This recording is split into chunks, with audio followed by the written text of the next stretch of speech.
Poco X7 Pro Ironman Edition, unbox natin at pag-usapan yung specs. Okay, so Poco X7 Pro ang isa sa mga pinaka-inaabangan kong phones ngayong 2025. Dahil nga sulit phone ng taon para sa akin yung X6 Pro last year. At sa totoo lang, hindi ko inaasahan itong Ironman or Marvel collab nila. Bale, ito yung box natin, ang ganda ng packaging at sa loob niyan, meron tayong card kung saan nakalagay yung arc reactor na SIM ejector pin. Tabi muna natin yung mismong phone, hilahin natin yung box for accessories. At dito meron naman tayong case na halos hubad na rin, konting protection lang, black and red charging cable na may konting Ironman design din. Yun nga lang, unfortunately, wala tong kasamang charger sa box. Yung mga regular versions ng X7 Pro may kasama ng 90-watt charger sa loob. Dito lang sa Ironman Edition wala. Pero mukhang magbibigay naman ng Poco ng free charger kapag umorder tayo, though expect nyo na lang din na hindi yun magiging Ironman team. Now, to be honest, maganda yung design, pero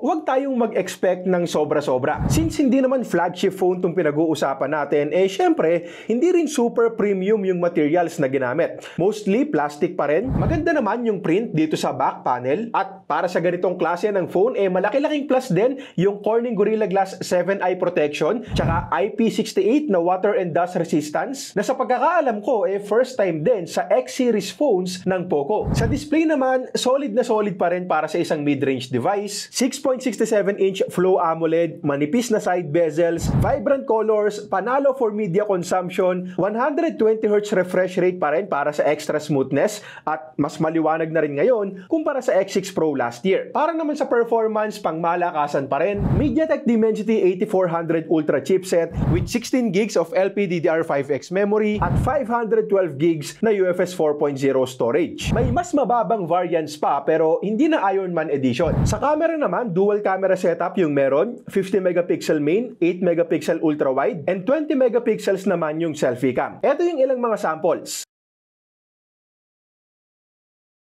Okay, so para sa akin, battery and charging yung best upgrade na ginawa nila dito sa Poco X7 Pro. Naka 6,000 mAh battery na to ngayon at base sa test ko, malaki-laki din yung improvements kumpara sa last year's model at mas mabilis na rin mag-charge at 90 watts. Okay, so available na itong Poco X7 Pro simula January 9. Hindi ako sure kung meron sa TikTok Shop pero maglalagay ako ng yellow basket kung meron. Kung nasa ibang platform ka naman, ilalagay ko sa comments kung saan ka pwedeng makabili. At para sa full review ko itong Poco X7 Pro, gaming, benchmarks, more camera samples, comparison, check nyo na lang din yung video ko sa YT channel natin.